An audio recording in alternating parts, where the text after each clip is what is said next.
What up, friendos? Welcome back. Interesting story again today.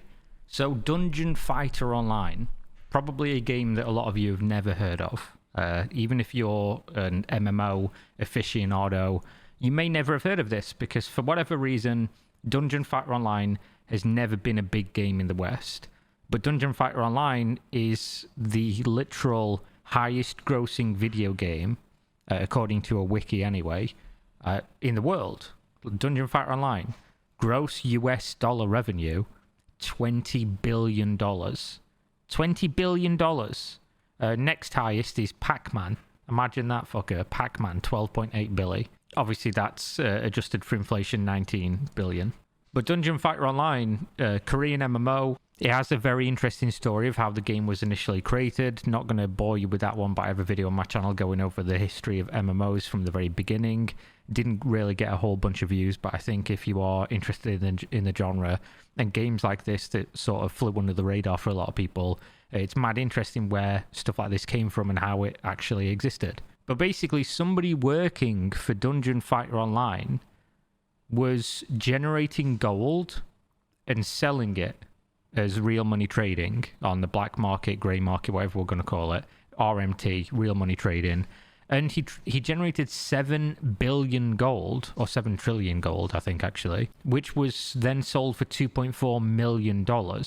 So he was having a grand old time. And this is interesting to me, at least, because for many years, playing games all the way back in the early 2000s, there's always been rumors of developers generating gold and selling it, generating items and selling it, specifically in smaller games. If you've ever played some of the sandbox PvP MMOs like Mortal Online, Darkfall Online in particular, Darkfall Unholy Wars, this was a big thing.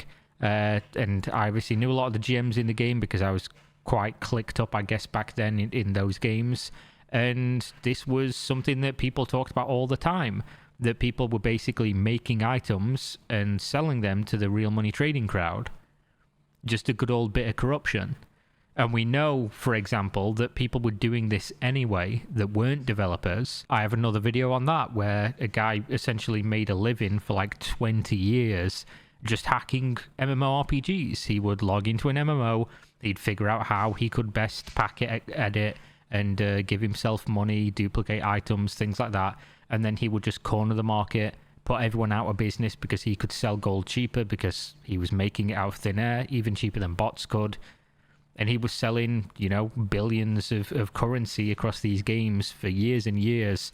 And eventually he obviously stopped, and now he is a white hat, apparently.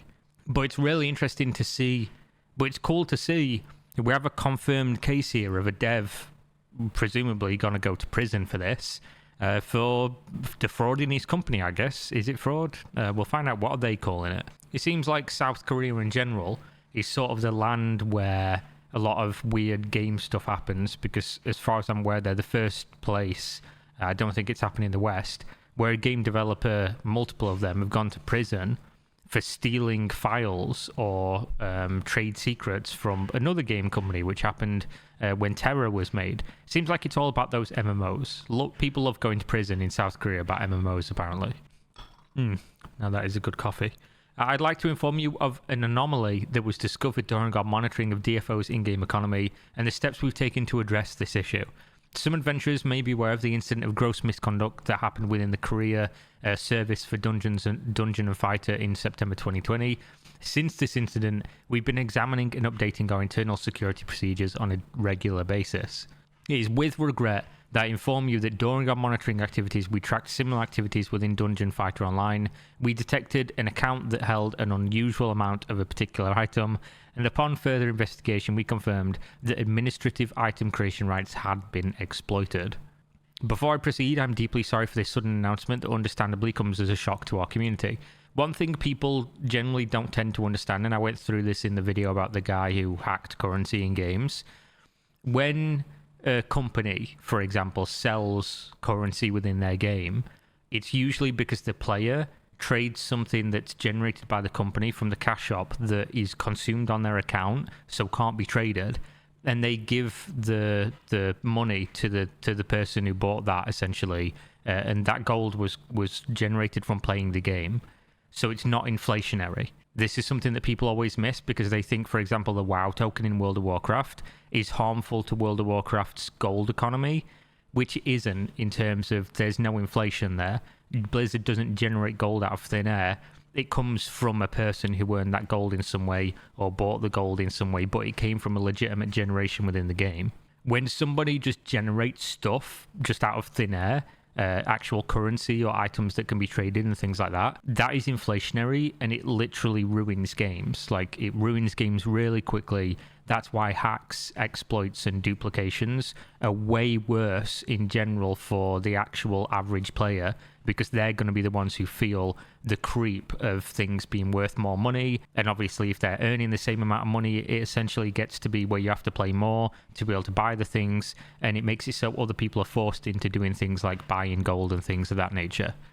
So it actually straight ruins the game on a pretty visible level when people do things like this. That's why it's such a fucking huge deal. So last year we learned that a previous member of the DFO team had misappropriated an operations account used for processing CS requests, customer service, starting from 2020 to November 2022. The employee exploited the account's administration rights and created items with high gold value. These items were then sold through NPC shops on an alternate personal game account and converted into gold for real money trading. The value converted from these unauthorized items has been confirmed to be near 7 trillion gold. Damn.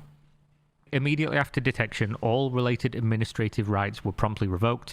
The in-game accounts used for the crime was sanctioned because this is a crime. I'm pretty sure this person's going to go to prison for this one. And recovery measures were carried out to prevent further distribution of the gold. We reported our findings to the authorities and continued to identify the owner of the game account in question. Although we had been regularly monitoring the game's economy and gold production status even prior to the incident, the gold in question had been masked and stored in the form of items from outdated content. These items were then converted in small amounts over many instances, which went undetected by the monitoring system that was in place at the time.